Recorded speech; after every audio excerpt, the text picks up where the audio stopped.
Diploma syndicate সরকারের কাছে মামার বাড়ির এক আবদার জানাইছে। তারা বলছে দেশে নাকি আর এইচএসসি শিক্ষার্থীর দরকার নাই।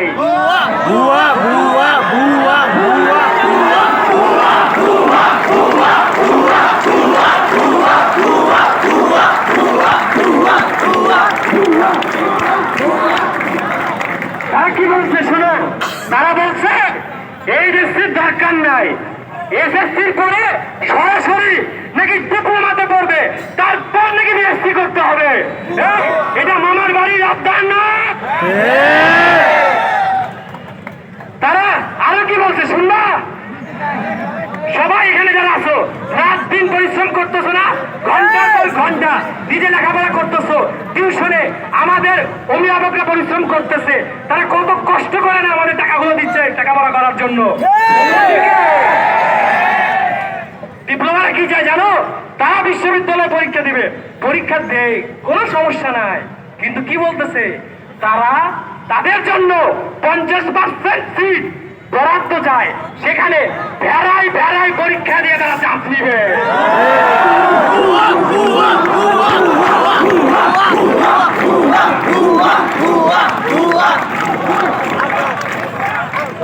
সবার কাছে কি বার্তা পরিষ্কার? কেন এখানে এইচএসসি শিক্ষার্থীরা একত্র হয়েছে? আমরা এখানে সবাই এইচএসসি পরিচয় আসছি। আমি এইচএসসি 19, 20, 21, 22, 23, 24, 25 কে আছে এখানে? 26 কে আছে? আমরা সবাই কোন সিন্ডিকেটের বিরুদ্ধে লড়তেছি? আমরা সবাই যদি একসাথে পুরো দেশে একত্রে নামতে পারি, এই সন্ত্রাসী ডিপ্লোমা সিন্ডিকেট কি মাঠে দাঁড়ানোর সাহস পাবে? কারা মাঠে দাঁড়ানোর সাহস পাবে না? তোমরা সবাই ডুয়েটের নাম শুনছো না? Dhaka university of engineering and technology. তোমরা কি জানো এখানে আগে এই যে ডুয়েট গাজীপুরে যেটা আছে, গাজীপুরে এখানে আগে আমরা পরীক্ষা দিতে পারতাম, আমরা যারা এইচএসসি শিক্ষার্থী আছি তারাও পরীক্ষা দিতে পারতাম, কিন্তু এটা আমাদের কাছ থেকে ছিনাই নেওয়া হয়েছে। এখানে শুধুমাত্র ডিপ্লোমারা পরীক্ষা দেয়। তোমরা জানো ডুয়েটের অবস্থান কোথায়? ডুয়েটের অবস্থান কোথায়?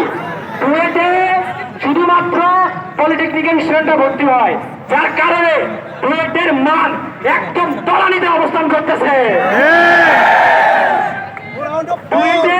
ডুয়েট পলিটেকনিকের ডুয়েট গাজীপুরে যত প্রতিষ্ঠান আছে তার মধ্যে 4টা প্রতিষ্ঠানের মধ্যে র্যাঙ্কিং এ 4 নম্বর।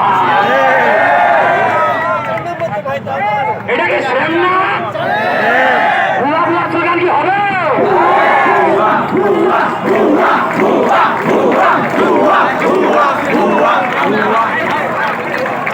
তোমাদেরকে বলি, এই ডিপ্লোমা সিন্ডিকেট কত মেধাবী। কয়েকদিন আগে ডিপ্লোমা সিন্ডিকেটের পরীক্ষা হয়েছে, অ্যাডমিশন টেস্ট, 55,000 সিট, পরীক্ষা দিতে পারছো 45,000। আমার মনে হয় ভুয়া প্রশ্ন এখন হওয়া উচিত।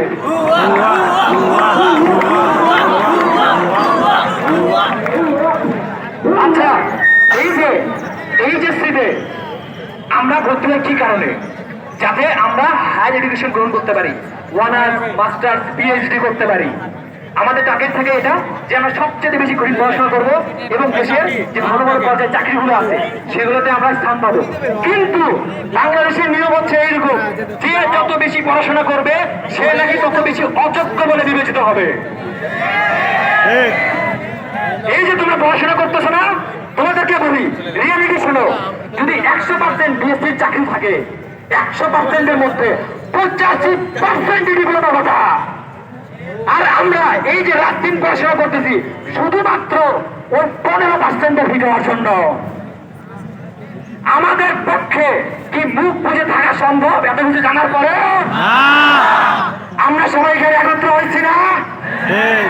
যদি আমাদের আবারও এই রাজশাহীতে বা ঢাকাতে একত্রিত হতে হয়, আমরা কি সবাইকে একসাথে পাবো না? এখানে এমন কোন কলেজ আছে কি রাজশাহী যেখানে বাদ আছে? আমি নিজে প্লেকার্ড লিখছি, এখানে কোন কলেজ বাদ পড়ে নাই। রাজশাহী যত কলেজ আছে সবাই কার বিরুদ্ধে দাঁড়াইছে? ডিপ্লোমা সিন্ডিকেটের বিরুদ্ধে। তো সবার কাছে কি একটা স্লোগান হবে না যে রাজপথে কাদের বাপ দাঁড়ায় আছে, কারা আমরা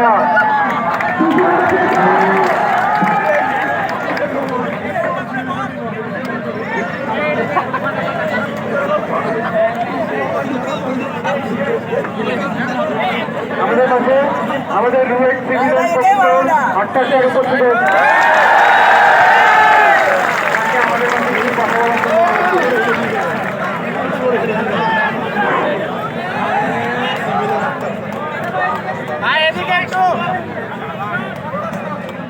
বিসমিল্লাহির রহমানির রহিম।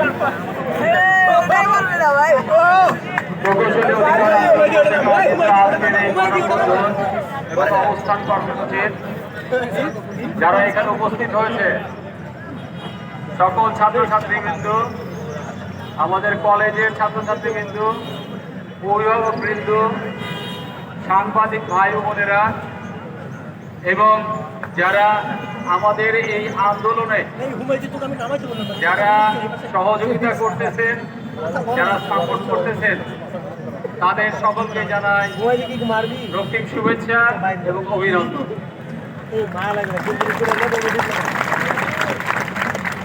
আমরা গত 24শে জুলাই একটা আন্দোলন করেছিলাম, আমরা রক্ত দিয়েছিলাম, আমরা জীবন দিয়েছিলাম শুধু বৈষম্যহীন একটা সমাজ গড়ার জন্য। এই সমাজে কোনো বৈষম্য থাকবে না, কিন্তু আমরা দেখতে পাচ্ছি 1 বছর পার হওয়ার পরেও আমরা এখনো বিশেষ করে এই ইঞ্জিনিয়ারিং সেকশন, আমাদের যে চাকরি যারা করে, আমাদের ছাত্রছাত্রীরা, আমাদের কলিগরা, তারা সকলেই বিভিন্ন ক্ষেত্রে বিভিন্ন স্তরে বৈষম্যের শিকার হচ্ছে। আমরা এই বৈষম্য চাই না, আমরা বৈষম্যহীন সমাজ চাই। এই জন্যই আমরা রক্ত দিয়েছি, আমরা জীবন দিয়েছি। আমরা এখানে একটা কথা পরিষ্কার করে বলতে চাই, আমরা কোনো পেশাকে ছোট হিসাবে গ্রহণ করি না। সকল পেশায় আমাদের কাছে সম্মানের, সকল পেশায় আমাদের কাছে মর্যাদার। আমরা এক পেশার মানুষ আরেক পেশার পরিপূরক, সম্পূরক। কিন্তু আমরা কি দেখতেছি? আমরা দেখতেছি সেই দীর্ঘদিন ধরে একটা বৈষম্য যেটা চলে আসতেছিল, সেই বৈষম্যের কিন্তু গত 1 বছরে কোনো সমাধান হয় নাই। আমরা চেয়েছিলাম এটার একটা আশু সমাধান, যার কারণে আমরা ঢাকাতেও গিয়েছিলাম, কিন্তু সেখানে দেখলাম আমাদের উপরে আক্রমণ করা হলো, আমাদেরকে রক্তাক্ত করা হলো। আমাদের অনেক সন্তানের মাথা ফাটিয়ে কারো পায়ে আঘাত করে রক্তাক্ত করা হলো, তারা হাসপাতালে এখনো অনেকে আছে।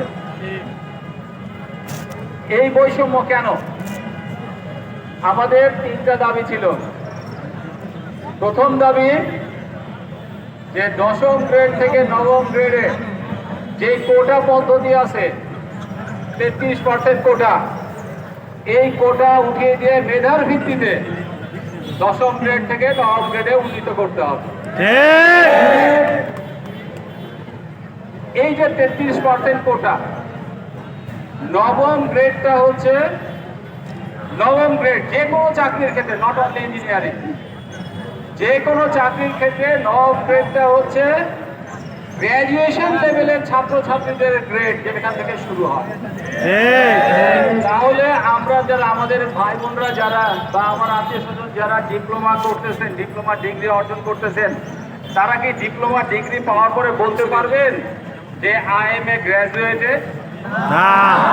আপনারা কিন্তু বলতে পারবেন না।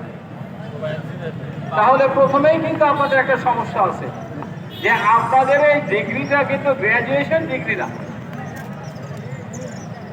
কিন্তু 9ম গ্রেড শুরু হয় বাংলাদেশের যে চাকরির যে অর্গানোগ্রাম আছে বা যে হায়ারকি আছে বা যে ল্যাডার আছে, সেই ল্যাডারে 9ম গ্রেড শুরু হয় ফার্স্ট ক্লাস অফিসার হিসাবে, এবং ফার্স্ট ক্লাস অফিসার হওয়ার তারই যোগ্য যার মিনিমাম কোয়ালিফিকেশন কি গ্র্যাজুয়েশন।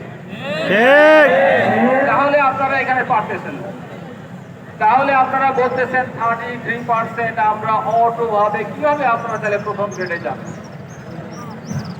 এখানে তো অযৌক্তিক একটা কথা হয়ে গেল। আপনারা ঠিক আছে 10ম গ্রেড থেকে 9ম গ্রেডে যাবেন, তাহলে এখানে কি করতে হবে? এখানে আপনাদের যে মেধা, আপনাদের যে পারফরমেন্স, এই পারফরমেন্স মেধা এর একটা টেস্ট হবে। এই পারফরমেন্স টেস্টে একটা এক্সামিনেশন হবে।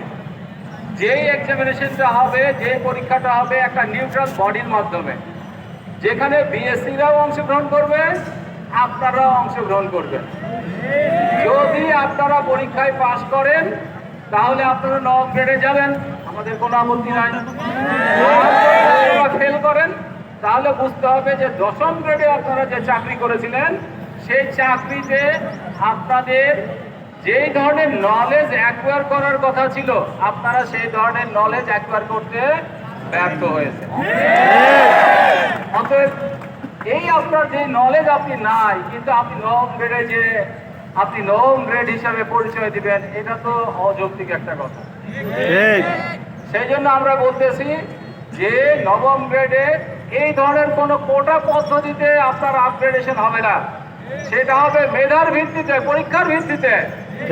আপনি পরীক্ষা দেন, আপনার সেখানে কোয়ালিফিকেশন টেস্ট হবে, আপনার এক্সপিরিয়েন্স টেস্ট হবে, সব কিছু হবে, এবং সেটা হবে নিউট্রাল বডির মাধ্যমে, আমার মাধ্যমে না, একটা নিউট্রাল বডির মাধ্যমে। এর নিউট্রাল বডি আপনাদের এক্সামিন করবে সবাইকে, যারা যারা অ্যাপিয়ার করবে সবাইকে, এবং সেই অনুযায়ী 9ম গ্রেডের আমাদের কি হবে? আমাদের পদায়ন হবে। তাহলে আমাদের প্রথম দাবি এটাই যে এই যে 33% কোটা আছে 10ম থেকে 9মে যাওয়ার, এই কোটা বিলুপ্তি করতে হবে। এবার আসি আমরা 10ম গ্রেড। 10ম গ্রেডটা আপনারা 100% নিজেদের করে নিয়েছেন, একবারে 100%, এখানে অন্য কেউ অংশগ্রহণ করতেই পারবে না। কিন্তু বাংলাদেশের চাকরির যে হায়াতি, অন্যান্য যদি আমি পোস্টগুলোতে দেখি, 10ম গ্রেডের ইকুইভ্যালেন্ট অন্যান্য পোস্টগুলোতে যদি দেখি, সেখানে কিন্তু সবাই অ্যাপ্লাই করতে পারে। ওখানে মিনিমাম একটা যোগ্যতা দেওয়া থাকে যে ভাই তোমার এইচএসসি হলে বা তোমার এসএসসি হলে তুমি এখানে অ্যাপ্লাই করতে পারবে, এটা মিনিমাম যোগ্যতা। আমরা এমনও দেখেছি অনেক জায়গায় যেখানে 8 পাস যোগ্যতা চেয়েছে, কিন্তু মাস্টার ডিগ্রি পাস ছেলে অ্যাপ্লিকেশন করছে। ক্যান্ডিডেট কি মাস্টার ডিগ্রি পাস, এটার কারণ কি? এটা হচ্ছে বাস্তবতা, এটা হচ্ছে আমাদের দেশের বর্তমান বাস্তবতা। কারণ কি, আমরা প্রচুর ছাত্রছাত্রীকে আমরা এই ইউনিভার্সিটি বিশ্ববিদ্যালয় থেকে পাশ করে বের করে দিচ্ছি, কিন্তু তাদের চাকরির ব্যবস্থা করতে পারতেছি না। এটা রাষ্ট্রের ব্যর্থতা, এই ব্যর্থতা রাষ্ট্রের। এই ব্যর্থতার জন্য এখন কি হচ্ছে, যেহেতু আমার একটা চাকরি দরকার, আমার ফ্যামিলি বার্ডেন থাকতেই পারে, আমার একটা জরুরি ভিত্তিতে একটা যে কোনো একটা চাকরি দরকার, তাহলে আমি কেন সেখানে অ্যাপ্লাই করতে পারবো না? আমার সেখানে মিনিমাম যোগ্যতা আপনি রাখেন ডিপ্লোমা, নো প্রবলেম, কিন্তু বিএসসি কেন অ্যাপ্লাই করতে পারবে না? এইটা তো আমাদের যে ফান্ডামেন্টাল রাইটস, আমার ফান্ডামেন্টাল রাইটস, আমার সংবিধান আমাকে যে রাইটস দিয়েছে সেই রাইটসের পরিপন্থী। কারণ আমি ইঞ্জিনিয়ারিং ডিগ্রি করে আমি তো বিশেষ ক্যাডার হতে পারতেছি, আমি তো ব্যাংকে চাকরি করতে পারতেছি, আমি তো অন্যান্য প্রতিষ্ঠানে চাকরি করতে পারতেছি, তাহলে ওয়াই নট 10ম গ্রেড? ওয়াই নট 10ম গ্রেড? 10ম গ্রেডও আমি করতে পারবো। ওখানে আপনি মিনিমাম লেভেল রাখেন, যে মিনিমাম লেভেল হচ্ছে ডিপ্লোমা লাগবে, তা আপনি সেখানে আমি ডিপ্লোমার উপরে যদি আমার লাগে, যেমন আমাদের যেমন বিভিন্ন সার্কুলার হয় লেখা থাকে যে মিনিমাম বিএসসি ডিগ্রি, তো সেখানে কেউ যদি মাস্টার্স ডিগ্রি করে অ্যাপ্লাই করে, আমরা কি তাকে বাদ দিয়ে দিই? আমরা তো তাকে বাদ দিয়ে দিই না। বা কেউ পিএইচডি ডিগ্রি করে যদি অ্যাপ্লাই করে, আমরা কি বাদ দিয়ে দিই? তাকে আমরা বলি ওভার কোয়ালিফাইড, সে যদি সুযোগ থাকে তাকে আমরা নেই, কারণ তাকে দিয়ে আমার অনেক উপকার হতে পারে, আমার অনেক কাজ হতে পারে, যেটা একটা জেনারেল বিএসসি দিয়ে নাও হইতে পারে, কারণ তার এক্সপিরিয়েন্স বেশি, তার রিসার্চ ক্যাপাবিলিটি বেশি, সব কিছু তার বেশি। তাহলে আপনারা কেন এই জায়গাটাকে বন্ধ করে রাখতেছেন? এই 10ম গ্রেড কেন বন্ধ করে রাখতেছেন? এটা ওপেন করে দেন।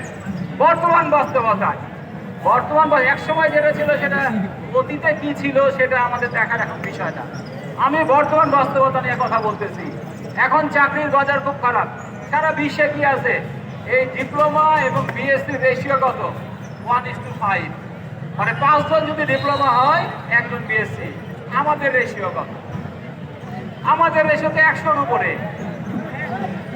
তাহলে কি করতে হবে? তাহলে আমাদের গভর্নমেন্টকে, সরকারকে কি করতে হবে? আমাদেরকে এই চাকরির ক্ষেত্র, বিএসসি যে চাকরির ক্ষেত্র বানাইতে হবে, এই রেশিওতে নিয়ে আসতে হবে। 1:5 না হোক, 1:10 নিয়ে আসেন আপনি।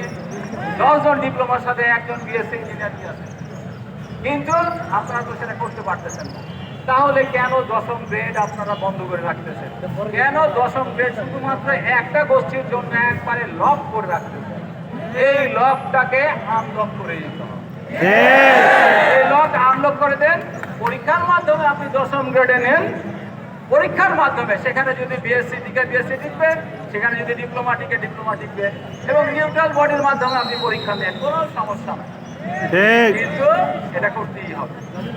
তাছাড়া আপনাকে দ্বিতীয় রাস্তা হচ্ছে, তাহলে আপনাকে 1:10 যেতে হবে। আপনি সব জায়গাতে আমাদের এই বিএসসির জন্য চাকরির ব্যবস্থা করেন, প্রত্যেকটা ক্ষেত্রে করেন, যে 10 জন যেখানে হবে ডিপ্লোমা, সেখানে একজন বিএসসি অবশ্যই দিতে হবে।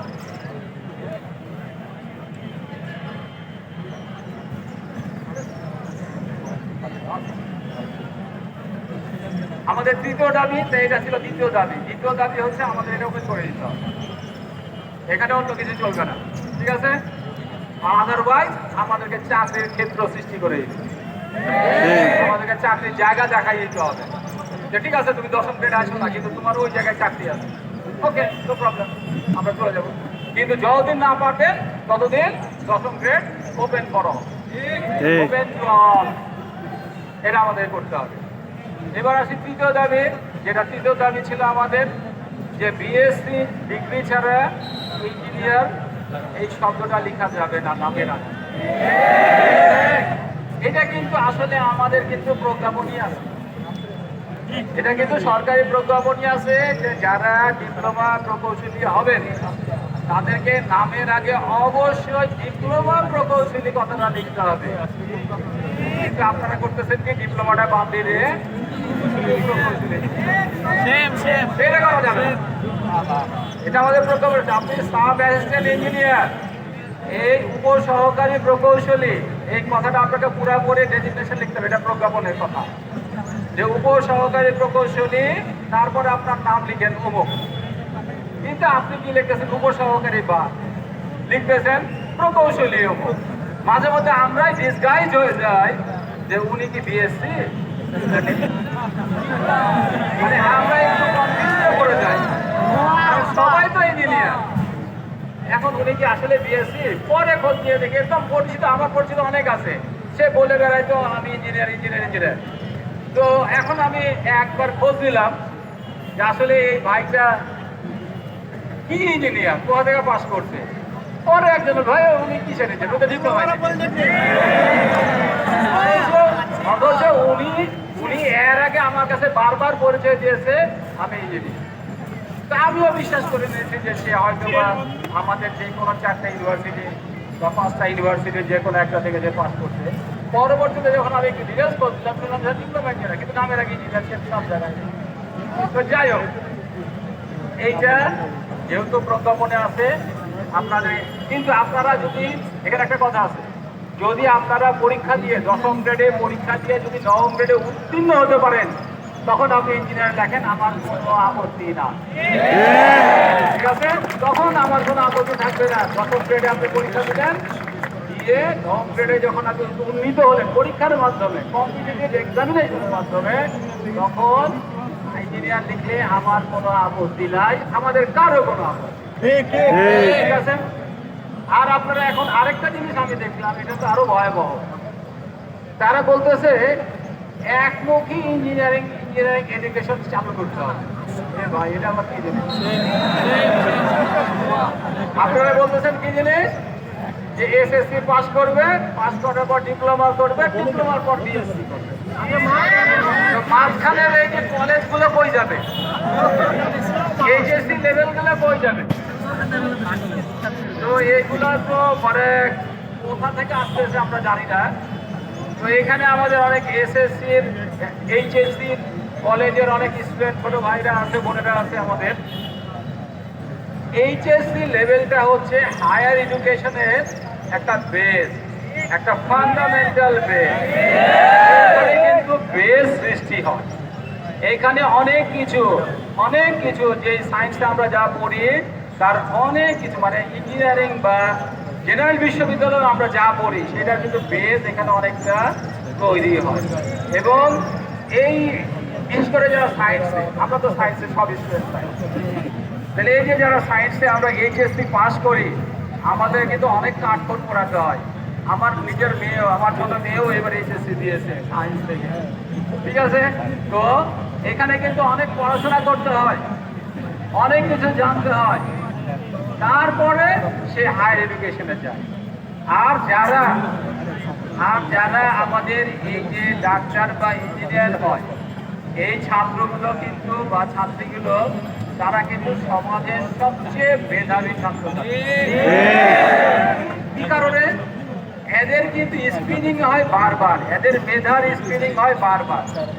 প্রথম স্ক্রিনিং হয় ক্লাস 8-এ। ক্লাস 8-এ স্ক্রিনিং হয় কি, যে এই ছেলেটা বা মেয়েটা সায়েন্স পড়তে পারবে কি না। ফার্স্ট স্ক্রিনিং এই জায়গায় শেষ। যদি সে যোগ্য হয় তাহলে সে সায়েন্স পড়বে, তাহলে সে আর্টস কমার্সে চলে যাবে। দ্বিতীয় স্ক্রিনিং কখন কোথায় হয়? এসএসসি পাশের পরে। এসএসসি পাশের পরে তোমাদেরই দেখবা যে অনেক বন্ধু বান্ধব আছে যারা সায়েন্সে পড়তো, ওরা কমার্সে আর্টসে চলে গেছে। এটা প্র্যাকটিক্যাল, কারণ তারা মনে করে যে না, এই সায়েন্স পড়া আমার পক্ষে সম্ভব না, ঠিক আছে, এটা আমার পক্ষে সম্ভব। এইখানে একটা স্ক্রিনিং হয় দ্বিতীয় লেভেলে। তারপরে কি হয়, যারা ওখানে টিকে তারা এইচএসসিটা কি করে, সায়েন্সে পড়ে। এইচএসসির পরে কিন্তু আবার একটা স্ক্রিনিং হয়। যারা একটু রেজাল্ট খারাপ করে তারা কিন্তু ডাক্তার, ইঞ্জিনিয়ারিংয়ে অ্যাডমিশন টেস্টের যোগ্যতা তাদের রাখে না, তারা তাদের থাকে না।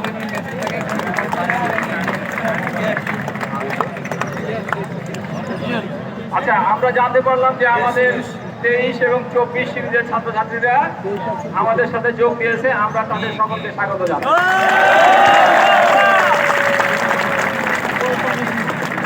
হ্যাঁ, তারা পরীক্ষা ছিল 5টা পর্যন্ত, আমিও পরীক্ষার ডিউটিতে ছিলাম। পরীক্ষার ডিউটি শেষ করে আমি নিজেও আসছি, এবং সকালবেলা 10টা 15 থেকে 1টা 20 পর্যন্ত ক্লাস ছিল আমার। তারপরে পরীক্ষার ডিউটি 3 ঘন্টা, তারপরে আমি এখন ইন্টারমিডিয়েট যখন পাস করলো, এইচএসসি যখন পাস করলো, তখন একটা স্ক্রিনিং হয় যে কোন ছেলেটা ডাক্তারি পড়তে পারবে, কোন ছেলেটা বা মেয়েটা ইঞ্জিনিয়ারিং করতে পারবে, কোনটা জেনারেল লাইনে যাবে। এই যে এতগুলো স্ক্রিন এখানে হলো, সে ইলিজিবল হলো যে সে ইঞ্জিনিয়ারিং অ্যাডমিশন টেস্টে বসতে পারবে। এখনো হয় নাই, ইঞ্জিনিয়ারিং অ্যাডমিশন টেস্টে সে বসতে পারবে। এইখানে একটা বিরাট কম্পিটিশন হয়। আমরা পরীক্ষা নেই প্রায় 12,000-এর মতো, সেখানে সুযোগ হয় 1235 জন। তার মানে প্রতি 10 জনে 1 জন করে।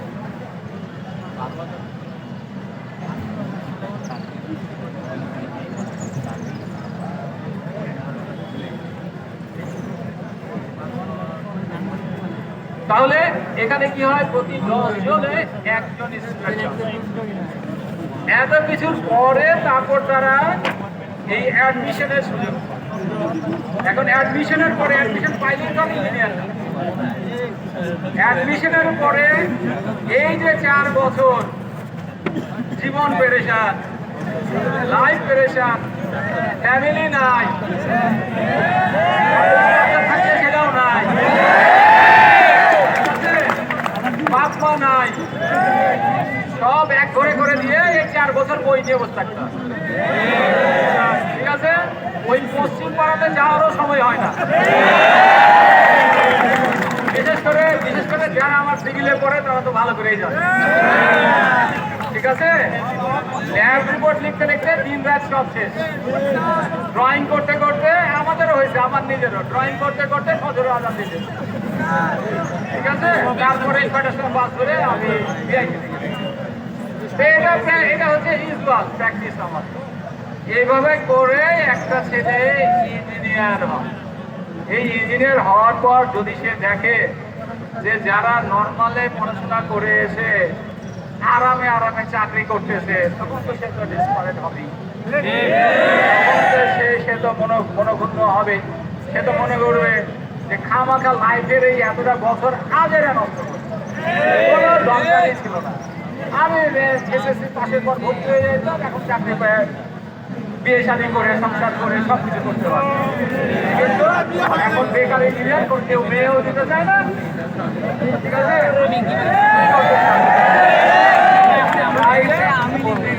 তাইলে আমরা এই যে এত কষ্ট করে আসতেছি, এত কষ্ট করার পর আমরা একটা ডিগ্রি পাচ্ছি। এই ডিগ্রির পরে যদি এরকম বৈষম্য হয়, এরকম বৈষম্য থাকে, চাকরির ক্ষেত্রে যদি আমাদের বৈষম্য থাকে, এটা তো আমাদের মেনে নেওয়া সহজ না। তাই আমি আমার বক্তব্য শেষ করতেছি। তাই বর্তমান ইন্টারিম গভর্নমেন্টের কাছে আমাদের অনুরোধ, এই যে বর্তমান যে পরিস্থিতির সৃষ্টি হয়েছে, এইটার আমরা একটা সুষ্ঠু সমাধান চাই। আরেকটা কথা বলে রাখি, আরেকটা জিনিস, আমাদের দেশে এই ডিপ্লোমা ইঞ্জিনিয়ার এবং বিএসসি ইঞ্জিনিয়ার, এটা যে ল্যাডার, ধাপের কোনো ডিফারেন্স নাই, 9 আর 10। বাইরের দেশে বিদেশে কিন্তু মিনিমাম 3 থেকে 4 ধাপ ল্যাডার ডিফারেন্স আছে। এই ইন্ডিয়া যদি কথা বলি, ইন্ডিয়াতেও কিন্তু 5 ধাপ ডিফারেন্স আছে, আর 4 ধাপ। পাকিস্তানে 5 ধাপ, বিভিন্ন জায়গায় 3 ধাপ, মিনিমাম 3 ধাপের নিচে কোনো জায়গায় কিন্তু নাই, কম কিন্তু কোনো ডিফারেন্স নাই। মানে এই 3 ধাপ পার করার পর তারপর এই যে যত এক্সাম আছে, এই কম্পিটিটিভ এক্সামগুলো দেওয়ার পর তারা ওইদিকে প্রমোশন পেতে পারে। আদারওয়াইজ কিন্তু তাদেরকে আর নিজেই থাকতে হবে। কিন্তু আমাদের এখানে হচ্ছে কি, 9 ঢুকলাম, 10-এ ঢুকলাম, 9 চলে গেল। এটা তো হইতে পারে না। তাইলে এই সব দিক বিবেচনা করে আমাদের এই গভর্নমেন্টের কাছে অনুরোধ থাকলো যে আপনারা একটা সুষ্ঠু সমাধান দিবেন, যেন এই যে যারা এত কষ্ট করে পড়াশোনা করতেছে, এত মেধাবী, তাদের মেধার যেন মূল্যায়ন হয়, তাদের মেধার যেন সঠিক মূল্যায়ন হয়, এবং তারা যেন চাকরির ক্ষেত্রে কখনো বৈষম্যের শিকার না হয়, তাদের উপরে যেন কোনো বৈষম্য সৃষ্টি করা না হয়। এমন একটা সিস্টেম তৈরি করতে হবে স্মুথলি, যেন সবকিছু স্মুথলি চলে। এবং যদি পারা যায় তাহলে বিএসসি এবং আমাদের ডিপ্লোমায় এই দুইটার রাস্তা আলাদা করে দিত। যদিও এটা অনেক একটু জটিল কাজ, মানে এখানে অনেক কিছু করতে হবে, এটা নিয়ে আমি একটু ঘাটাঘাটিও করছি। তারপর এটা যদি আমরা করতে পারি যে বিএসসির যে হায়ারকি এবং ডিপ্লোমার যে হায়ারকি টোটালি হবে ডিফারেন্ট, কেউ কারণ রাস্তায় যাবে না, তাইলে ভবিষ্যতে আর কোনোদিন কোনো সমস্যা হবে। তো ঠিক আছে, আমি আমাদের সকলকে ধন্যবাদ জানাই। আমরা আশা করি যে একটা সুষ্ঠু সমাধান আসবে এবং আমরা সকলেই হাসি মুখে আমাদের বাসায় ফিরে যেতে পারবো। সকলকে ধন্যবাদ। আল্লাহ হাফেজ।